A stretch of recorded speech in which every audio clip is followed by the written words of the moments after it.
Hello friends, सभी को नमस्कार। Welcome back to my YouTube channel. साथियों, आज की वीडियो मिशन प्रेरणा मॉड्यूल आधारित ऑनलाइन परीक्षा से संबंधित है। दिनांक 22 जनवरी को जनपद कानपुर के शिवराजपुर में आधारशिला मॉड्यूल का एक ऑनलाइन एग्ज़ाम हुआ है। इस एग्ज़ाम में आप देखेंगे बहुत मुश्किल क्वेश्चन पूछे गए थे। साथियों, अगर आपके यहाँ पर इस तरह का कोई एग्ज़ाम अभी नहीं हुआ है तो आप अपने आप को इसके लिए तैयार रखें, क्योंकि ये एग्ज़ाम मिशन प्रेरणा से संबंधित सभी जनपदों में होने हैं। जो हमारी मिशन प्रेरणा की 3 पुस्तिकाएँ हैं, इनसे संबंधित एग्ज़ाम सभी जनपदों में होने हैं। अनेक जनपदों में हो चुके हैं और जहाँ नहीं हुए हैं वहाँ पर भी बहुत जल्द हो जाएंगे। तो इसी क्रम में आज की वीडियो है। साथियों, ये वीडियो मैं इसलिए बनाता हूँ कि आपके साथ साथ मेरी तैयारी भी हो जाती है। तो साथियों, वीडियो शुरू करने से पहले आपसे निवेदन है कि यदि आपने अभी तक मेरा यूट्यूब चैनल सब्सक्राइब नहीं किया है तो प्लीज़ आप मेरा यूट्यूब चैनल सब्सक्राइब करें, जिससे आपको इसी प्रकार की अन्य उपयोगी वीडियो समय समय पर मिलती रहा करें। अगर आप इस प्रकार की वीडियो को अपने व्हाट्सएप या टेलीग्राम पर पाना चाहते हैं तो मैंने टेलीग्राम पर और व्हाट्सएप पर एजुकेशनल हब के नाम से ग्रुप बनाए हुए हैं। आप इन ग्रुप में शामिल हो सकते हैं। ग्रुप के लिंक आपको वीडियो के डिस्क्रिप्शन बॉक्स में मिल जाएंगे, आप ज्वाइन कर सकते हैं। तो साथियों, शुरू करते हैं आज की वीडियो और देखते हैं कानपुर के शिवराजपुर में कौन कौन से क्वेश्चन पूछे गए थे। पहला क्वेश्चन है, आधारशिला का चित्रांकन किया है श्री दिनेश बाबू शर्मा ने, श्री सुरेश कुमार सोनी ने, श्री जयप्रकाश ओझा ने, श्री रविकांत श्रीवास्तव ने। तो साथियों, इसका सही जवाब है ऑप्शन नंबर 4, श्री रविकांत श्रीवास्तव ने। अगला सवाल, चक्रीय सिद्धांत किससे संबंधित है? ELPS, ERAC, TLC, TLP।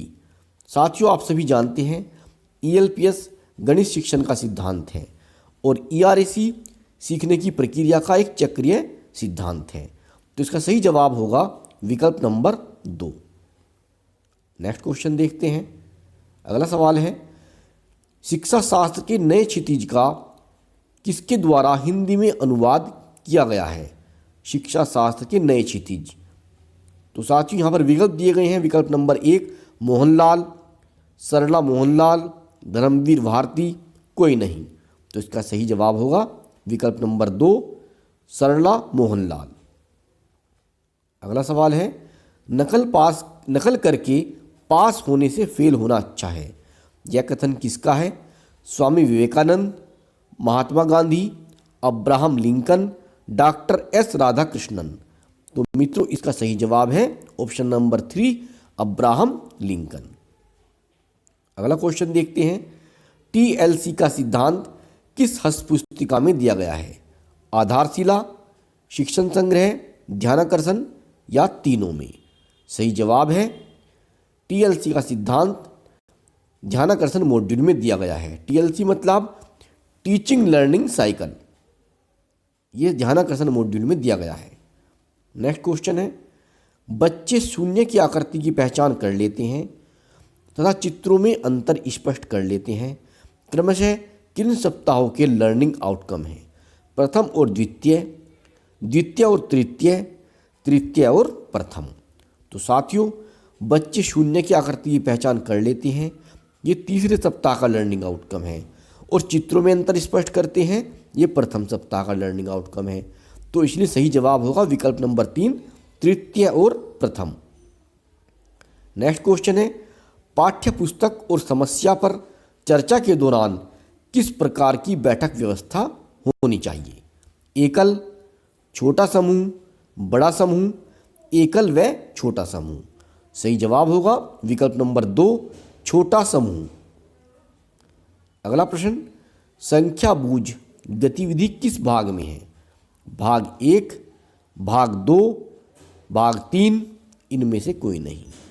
तो साथियों, संख्या बूझ गतिविधि आधारशिला के भाग 3 में दी हुई है। नेक्स्ट क्वेश्चन है, बच्चे लंबाई का मात्रक जानते हैं, यह किस कक्षा का आकलन संकेतक है? कक्षा 2, कक्षा 3-4, कक्षा 3, कक्षा 4-5। इसका सही जवाब है विकल्प नंबर 3, कक्षा 3। अगर बच्चे लंबाई का मात्रक जानते हैं तो यह कक्षा 3 का आकलन संकेतक है। आधारशिला मॉड्यूल में आकलन और सुधार भाषाई कौशल को कितना समय दिया गया है? 15 मिनट, 10 मिनट, 5 मिनट, 20 मिनट। सही जवाब है 10 मिनट। आधारशिला मॉड्यूल में आकलन और सुधार भाषाई कौशल के लिए जो हमारा टाइम टेबल है उसमें जो पीरियड होता है उसमें 10 मिनट का समय इसके लिए रखा गया है। अगला सवाल है, कैसे शब्द का अनिवार्य रूप से प्रयोग किस प्रकार के सवाल में किया जाता है? कल्पना आधारित, प्रक्रिया आधारित, तर्क आधारित, सूची सवाल। तो साथियों इसका सही जवाब है विकल्प नंबर 2, प्रक्रिया आधारित सवाल। अगला प्रश्न, पठन कौशल के आकलन के लिए कौन कौन से तरीके हैं? मौखिक आकलन, लिखित आकलन, मौखिक व लिखित दोनों आकलन, दोनों में से कोई नहीं। सही जवाब है विकल्प नंबर 3, मौखिक व लिखित दोनों आकलन। अगला सवाल, वर्ण और ध्वनि से मिलकर बने किसी शब्द को प्रिंट से ध्वनि में बदलकर उच्चारण करने की क्षमता को क्या कहते हैं? पठन कौशल, डिकोडिंग, प्रिंट चेतना, ध्वनि जागरूकता। साथियों ध्वनि और वर्ण से मिलकर जो शब्द बनता है और प्रिंट से ध्वनि बदलकर उच्चारण करने की क्षमता को कहते हैं डिकोडिंग। विकल्प नंबर 2 इसका सही जवाब है। अगला सवाल है, लिखने की किस अवस्था में बच्चे कुछ शब्दों व ज़्यादातर इस्तेमाल होने वाली ध्वनियों से परिचित हो जाते हैं? उभरता लेखन, शुरुआती परंपरागत लेखन स्तर, मध्यवर्ती लेखन स्तर, प्रभावपूर्ण लेखन स्तर। सही जवाब है मध्यवर्ती लेखन स्तर, विकल्प नंबर 3। नेक्स्ट क्वेश्चन है, बच्चे की रचनात्मक लेखन क्षमता को जांचने और सुधार के लिए कौन से कार्य करने के अवसर दिए जाने चाहिए? डायरी लेखन, कविता कहानी लेखन, यात्रा वर्णन, उपरोक्त सभी। तो इसका सही जवाब है विकल्प नंबर 4, उपरोक्त सभी।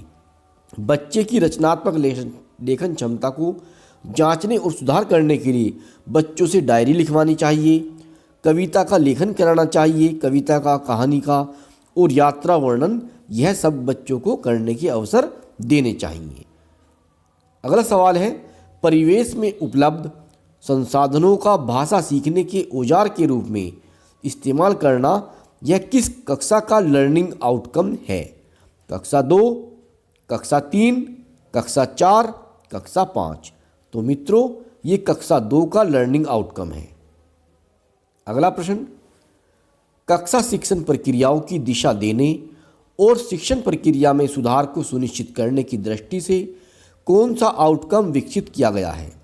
Focal learning outcome, nested learning outcome, केंद्रित लर्निंग आउटकम्स, उपरोक्त सभी। सही जवाब होगा नेस्टेड लर्निंग आउटकम, विकल्प नंबर 2।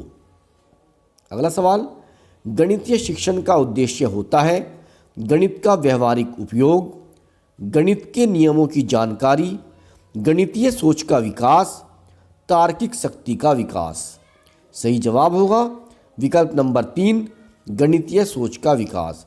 गणितीय शिक्षण का मुख्य उद्देश्य होता है बच्चों के अंदर जो मैथमेटिकल थिंकिंग है उसका डेवलप किया जाए। अगला सवाल, स्केल संबंधी गतिविधि में कितने कितने बच्चों के समूह बनेंगे? 4 बच्चों के, 3 बच्चों के, 2 बच्चों के या फिर 5 बच्चों के? इसका सही जवाब होगा विकल्प नंबर 1, स्केल संबंधी गतिविधि में 4 बच्चों के समूह बनने हैं। नेक्स्ट क्वेश्चन है, मूल्य झपट्टा गतिविधि में कितने समूह बनते हैं? 4, 3, 2, 5। साथियों मूल्य झपट्टा गतिविधि दी गई है इसमें, उसमें 2 बच्चों के समूह, उसमें 2 समूह बनते हैं। विकल्प नंबर 3 इसका सही जवाब होगा। अगला सवाल, व्यवहारिक जीवन में स्थान व दूरी मापन के कौशल को किस रूप में देखते हैं? अमानक, मानक, उपर्युक्त दोनों, कोई नहीं। सही जवाब है विकल्प नंबर 3 उपर्युक्त दोनों। व्यवहारिक जीवन में स्थान व दूरी मापन का जो कौशल होता है जो अमानक और मानक दोनों रूपों में ही देखा जाता है। नेक्स्ट क्वेश्चन है, भाषा संबंधी प्रतियोगिताएं हैं वाद विवाद, भाषण, नंबर 2 पर है कवि दरबार, नंबर 3 चेतावनी बनाओ, नंबर 4 पोस्टर बनाओ। तो साथियों जो भाषा संबंधी प्रतियोगिता होती हैं उनमें वाद विवाद, भाषण और कवि दरबार शामिल होता है, यानी कि 1 और 2, इसलिए इसका सही जवाब होगा विकल्प नंबर 2 जिसमें 1 व 2 लिखा हुआ है। अगला सवाल है, बच्चे विभिन्न त्योहारों, स्थानीय व जिले स्तर पर घटित होने वाली घटनाओं के बारे में समझते पर अपनी राय व्यक्त करते हैं। यह किस कक्षा का LO है? LO मतलब लर्निंग आउटकम। कक्षा 2 का है, कक्षा 3 का है, कक्षा 4 का है या फिर कक्षा 5 का है।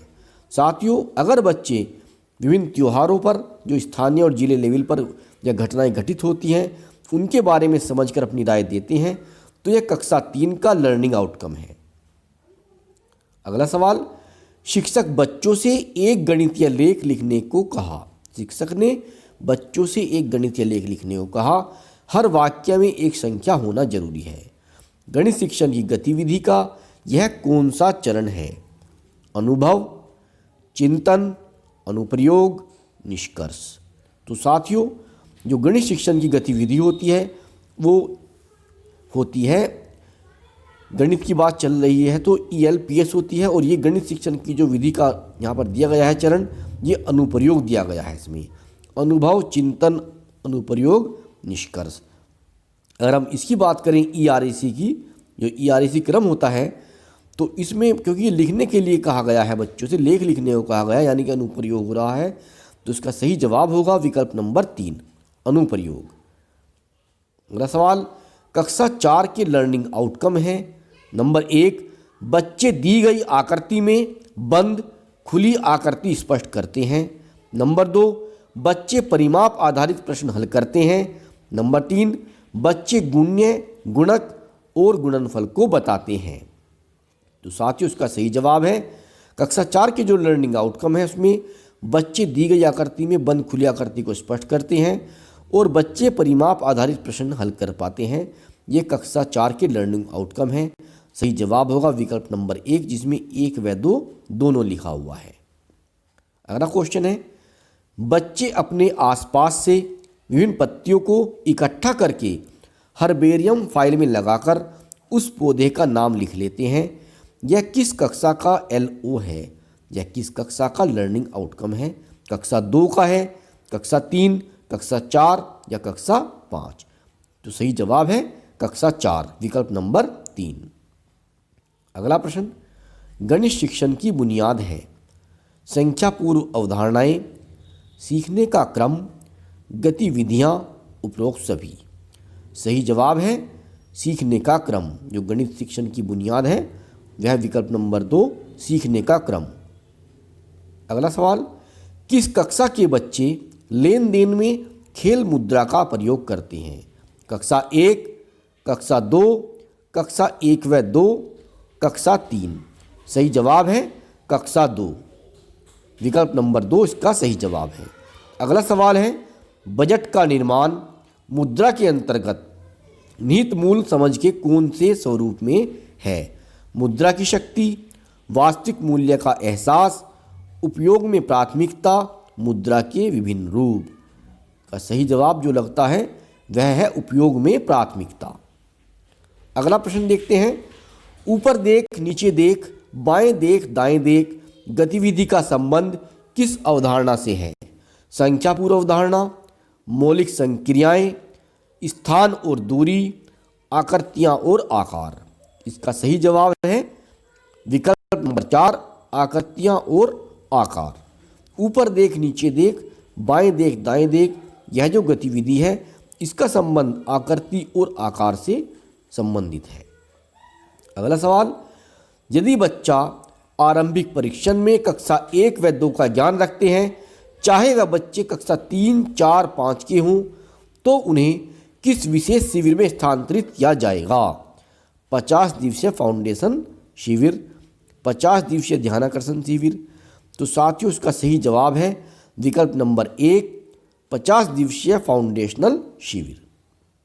अगला प्रश्न, निम्न में से कौन कौन शिक्षक प्रदर्शन मानक और सूचक की श्रेणियां नहीं हैं? सामान्य शिक्षण विधि, भाषा शिक्षण, कक्षा प्रक्रिया में सुधार, स्व आकलन। सही जवाब होगा इसका ऑप्शन नंबर 4, जिसमें 3 व 4 दिया गया है। शिक्षक प्रदर्शन मानक और सूचक की श्रेणियां नहीं है, कक्षा प्रक्रिया में सुधार और स्व आकलन।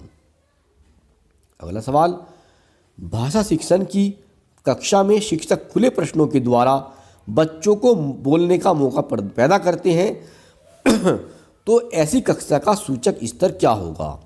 A, B, C, D। ऐसी कक्षा का जो स्तर होगा वह होगा B लेवल का। विकल्प नंबर 2। शिक्षक प्रदर्शन का अवकलन कैसे कर सकते हैं?